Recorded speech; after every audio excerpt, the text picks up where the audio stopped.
Good morning, everyone. After more than a year of debates, fundraisers, primaries, and caucuses, only 3 candidates still have a shot at the White House.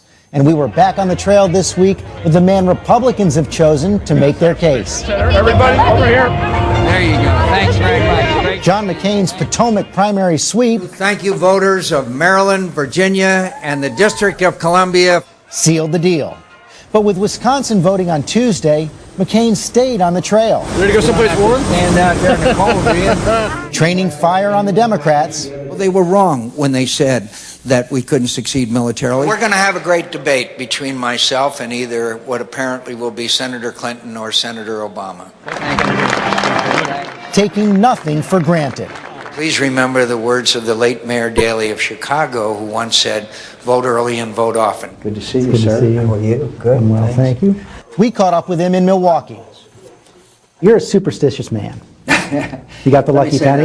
I'm the luckiest man. You know, I don't like to use superstitious. I just feel that I'm very lucky, and I like to have things that make me luckier. So when was the first moment you let yourself believe, I'm going to be the nominee?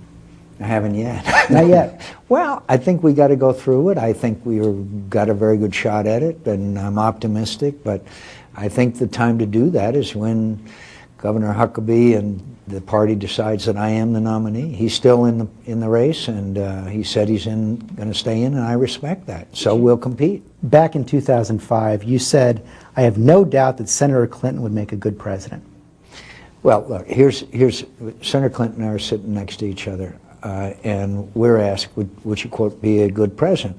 She would be a good president in the respect that I think she has integrity. I think she has all of the qualities that are necessary, but she has a very different philosophical view, the liberal democratic view than I have, which is conservative Republican. So when you say good, she's a good person, but we have strong differences in our views of government.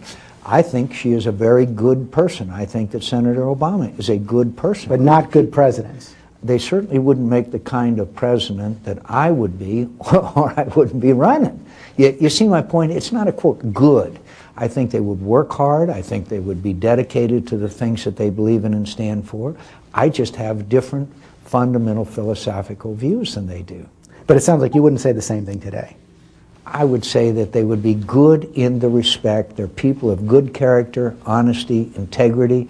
When you look at that, would they be good from a governing standpoint? Certainly not what I would do for this country. Senator Obama focused on you on Tuesday night. Sure. The first issue he raised was Iraq. I will offer a clear choice. John McCain won't be able to say that I ever supported this war in Iraq because I opposed it from the start. Senator McCain said the other day that we might be mired for 100 years in Iraq. 100 years. He says it's the wrong war, the wrong time, not worth the cost in blood and treasure. Mm-hmm. You obviously have a very different view. Yeah. And the country seems to agree, at least right now, with him.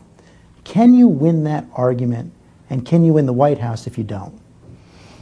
I am confident that I can convince the American people that the consequences of a date for withdrawal are catastrophe, and al-Qaeda trumpets that they win. I believe I can convince the American people that after nearly 4 years of mishandling of the war, that we're now doing the right thing and we're succeeding.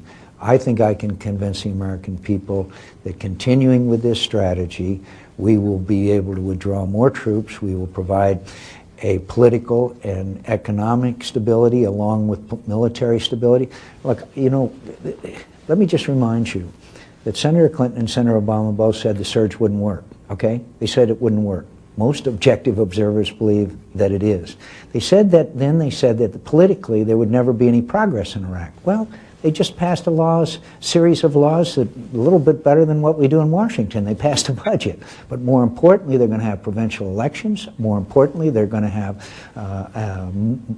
resolving this issue of Sunni integration into the government and society, and they are making progress. So they're wrong again. But if Iraq is meeting those marks, then why not withdraw our troops step by step, as Senator Obama and Senator Clinton call for? Because it has to be dictated by events on the ground, not by an arbitrary date. But we are making progress, you say. we are making significant progress. And General Petraeus will come back the beginning of April, and he will testify to that. But he will be, I think, the major determining factor because he has succeeded as to when and how we withdraw additional troops. It can't be done, but plucked out of the air that we're just going to withdraw. President Bush is also negotiating a long-term status of forces agreement with Iraq. Both Senator Clinton and Senator Obama say that agreement has to come to the Congress. It wouldn't bother me to bring it to the Congress. I don't think that's a huge deal. We have status of forces. President Bush says he doesn't want to, though. Well, look, if we succeed in Iraq, which I believe we are, the rest of it takes care of itself. We have status of force agreements with a number of countries that have never been approved by Congress. We have some others that have been approved by Congress. Well, but the big ones, Korea was approved by Congress. Yeah, but we have some countries. We're still in Bosnia. We don't have a status of forces agreement there, as I recall. We have, look. But you have no problem bringing it to the Congress, is what you're saying. I don't have a problem with going to Congress because I think the issue takes care of itself when we succeed. I still say setting a date for withdrawal is chaos, genocide, and we'll be back because Al-Qaeda will then succeed. How about Iran? You've said many, many times the only thing worse than war with Iran is a nuclear Iran.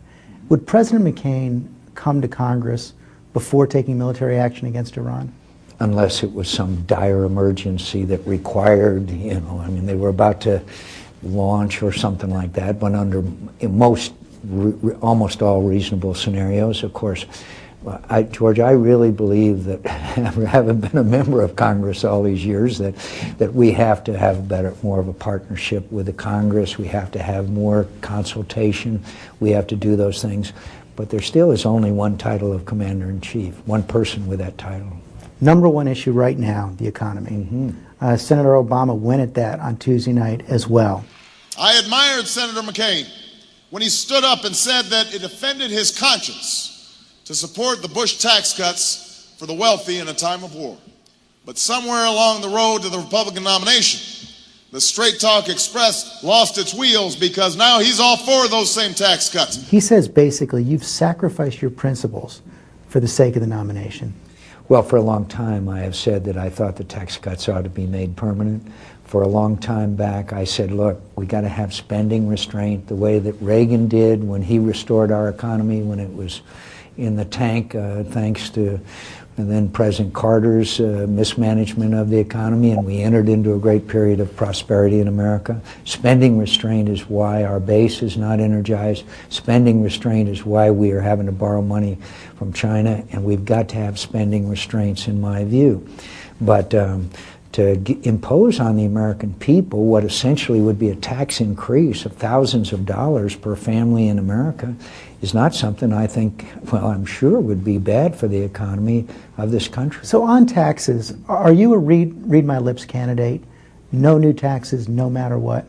No new taxes. I do not. In fact, I could see an argument if our economy continues to deteriorate for lower interest rates, lower tax rates, and certainly decreasing corporate tax rates, which are the second highest in the world, giving people the ability to write off depreciation in a year, elimination of the AMT. There's a lot of things that I would think we should do to relieve that burden, including, obviously, as we all know, simplification of the tax code. But under no circumstances would you increase taxes? No.